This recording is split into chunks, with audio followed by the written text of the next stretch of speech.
अरब की एक औरत का वाकया।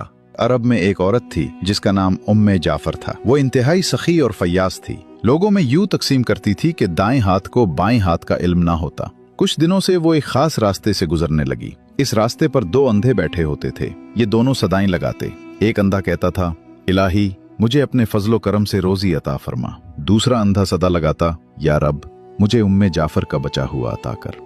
उम्मे जाफर दोनों की सदाएं सुनती थी और दोनों को कुछ न कुछ अता करती थी। जो अंधा अल्लाह के फजल का तलबगार होता उसे वो 2 दिरहम दिया करती, जबकि जो अंधा उम्मे जाफर के फजल का तालिब होता उसे वो एक भुनी हुई मुर्गी अता करती।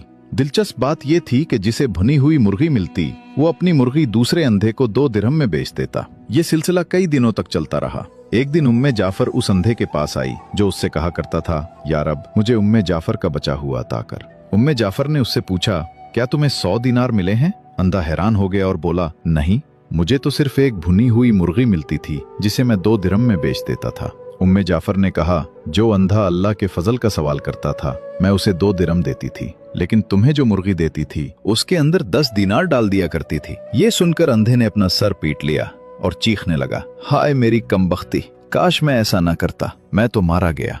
उम्मे जाफर ने बड़ी नरमी से कहा, यकीनन अल्लाह का फजल तलब करने वाला कामयाब है और इंसानों के फजल का तलबगार हमेशा महरूम रहता है।